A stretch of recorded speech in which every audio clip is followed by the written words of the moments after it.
9th के सभी विद्यार्थी ध्यान दीजिए, आपका जो विज्ञान का पेपर है, ठीक है, सुबह जो आपका पेपर है ये 15 सितंबर का, ये पेपर कुछ इस तरह का रहेगा। सेट ए मैंने पिछले वीडियो में आपको बता दिया, नहीं देखा तो डिस्क्रिप्शन में लिंक है, देख लेना, ठीक है। और सेट बी का अपन पूरा सॉल्यूशन अब समझ लेते हैं, ठीक है। निम्न में से कौन सा ऊर्ध्वपताज पदार्थ है? नहीं है, तो इसमें से नमक जो है वो ऊर्ध्वपताज पदार्थ नहीं है।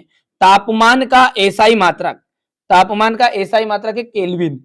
सबसे प्रथम यानी सबसे पहले तत्व शब्द का प्रयोग कौन से वैज्ञानिक ने किया था? रॉबर्ट बॉयल ने किया था। जीवन की मूलभूत इकाई जो है वो कोशिका होती है। रंध्र किसमें पाए जाते हैं? रंध्र पाए जाते हैं पत्ती की सतह पर, ठीक है। जो पत्तियों की सतह पर छोटे छोटे छिद्र पाए जाते हैं ना, उन्हें ही हम कहते हैं रंध्र, ठीक है। तो पत्तियों की सतह पर ये पाए जाते हैं। अच्छा, अब अगला देखते हैं, थोड़ा सा बड़ा कर लेते हैं ताकि आपको क्लियर नजर आएगा थोड़ा सा।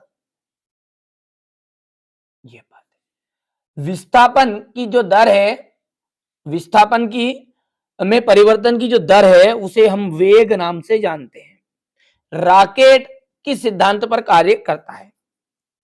रॉकेट जो होता है संवेग संरक्षण पर ये आपका सिद्धांत पर कार्य करता है, ठीक है। तो यहां पर इसका आ जाएगा आपका संवेग के सिद्धांत पर।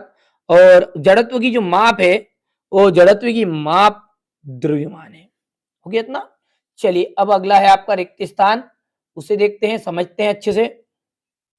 तापमान, तापमान बढ़ाने पर कणों की जो गतिज ऊर्जा है वो भी बढ़ती है। विलयन एक क्या है? समांगी मिश्रण है।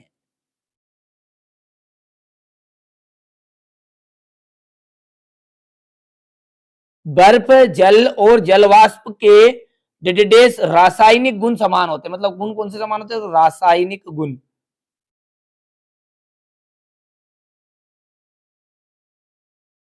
गुणसूत्र जो होते हैं डीएनए के बने होते हैं, डीएनए। वेग परिवर्तन की दर को त्वरण कहते हैं। संवेग का जो एसआई मात्रक है वो 1 किलोग्राम मीटर सेकेंड इनवर्स है। गति का जो प्रथम नियम है वो किसने दिया था? तो वो दिया था न्यूटन ने। किसने दिया था? न्यूटन ने। ध्यान से समझिए और अच्छे से कंप्लीट कर लेना, ठीक है। अब है जोड़ी, यहां पर है तापमान का मात्रक। तापमान का जो मात्रक होता है ना वो होता है आपका केल्विन, ये आपका हो गया। द्रव्यमान का एसआई मात्रक जो है किलोग्राम है। द्रव्यमान हो गया एरोसोल, एरोसोल में आ जाएगा कोहरा, बादल, कुहासा। अब अगला है कोशिका भित्ति। जो कोशिका आपकी भित्ति होती है वो सेल्यूलोज की बनी होती है। लाइसोसोम एक को स्वाघाती थैली के नाम से भी जानते हैं। तंत्रिका ऊतक, तंत्रिका ऊतक का आपका आ जाएगा छठा जो है न्यूरॉन। दूरी का जो मात्रक है वो हो जाएगा ऑडोमीटर और बल की इकाई आ जाएगी आपका न्यूटन। तो ये 8 आपकी जोड़ी में आएंगे, तो 8 मैंने यहां पर बता दिया। अब एक वाक्य में उत्तर। एक ही प्रकार के कणों से बनने वाले पदार्थ को हम कहते हैं शुद्ध पदार्थ। क्या कहते हैं? शुद्ध पदार्थ। कोशिका के ऊर्जा ग्रह का नाम बताइए, तो यह है माइटोकॉन्ड्रिया।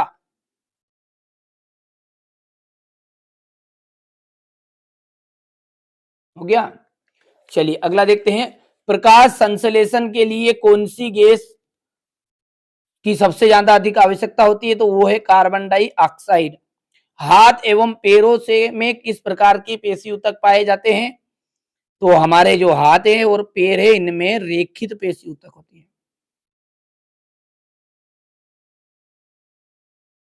वेग में प्रति सेकंड होने वाली कमी को क्या कहते हैं? मंदन के नाम से जाना जाता है,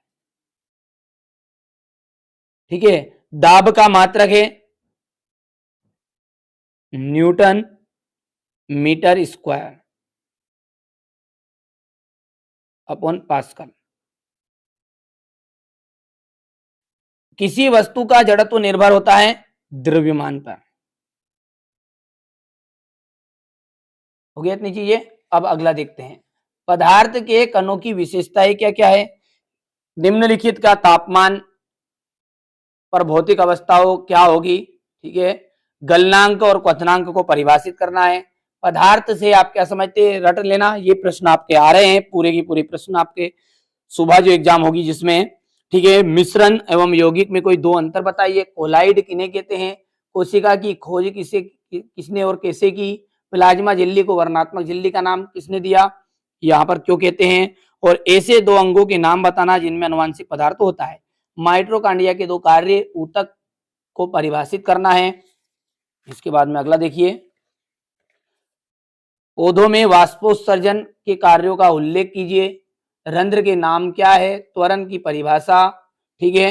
अदिश राशियों को परिभाषित कीजिए और सदिश राशियों को परिभाषित कीजिए। यहाँ पर बल का एसआई मात्रा क्या है, घर्षण से हानि, घर्षण से लाभ। न्यूरॉन का नामांकित चित्र, हृदय पेशी का नामांकित चित्र बनाना है। घर्षण बढ़ाने के उपाय, घर्षण को कम करने के उपाय भी बताना है। संतृप्त विलयन, शुद्ध निलंबन, ठीक है। बहुत ही सिंपल सा आपका प्रश्न पत्र रहेगा। यहाँ से देखिए, जंतु कोशिका का नामांकित चित्र, इसी के अथवा में रहेगा पादप कोशिका का नामांकित चित्र। पादप कोशिका तथा जंतु कोशिका में अंतर है, लाइसोसोम के कार्य बताने और दूरी विस्थापन में अंतर, और अंत का रहेगा आपका चाल और वेग में अंतर। तो ये आपका कुछ प्रश्न पत्र इस तरह का रहेगा। मैंने आपको पूरा प्रश्न पत्र समझा दिया अच्छे से, ठीक है। ये सेट बी था, सेट ए भी है। जिन बच्चों ने दोनों तरह के पेपर हल कर लेंगे, पूरी जवाबदारी मेरी। यदि आपका एक नंबर का क्वेश्चन भी छूट जाता तो फिर आकर आप बता देना, ठीक है। पर लेकिन शर्त यही है कि दोनों तरह के आपको सेट करना पड़ेगा, ठीक है। तो चलिए मिलते हैं अगली वीडियो। और एक महत्वपूर्ण सूचना आपको देनी थी कि जो बच्चा वार्षिक परीक्षा की अच्छे से तैयारी करना, पेपर से मतलब नहीं, वार्षिक परीक्षा की अच्छे से तैयारी करना चाहता है, सिलेबस के अकॉर्डिंग पढ़ना चाहता है, वो भी फ्री, तो बिल्कुल एकदम फ्री आपको पढ़ाया जाएगा। सारे नोट्स प्रोवाइड कराए जाएंगे। चैनल पे जो आप नंबर देख रहे हो उस पर आप व्हाट्सएप नंबर पर आप मैसेज कर दीजिएगा। अपना नाम जरूर लिखना है, क्लास और थोड़ा सा एड्रेस लिखना है, ताकि हमें पता रहे कि कौन से कहाँ के रहने वाले हैं, ठीक है। हाँ, ताकि हम आपको नोट्स प्रोवाइड करा सके। चलिए तो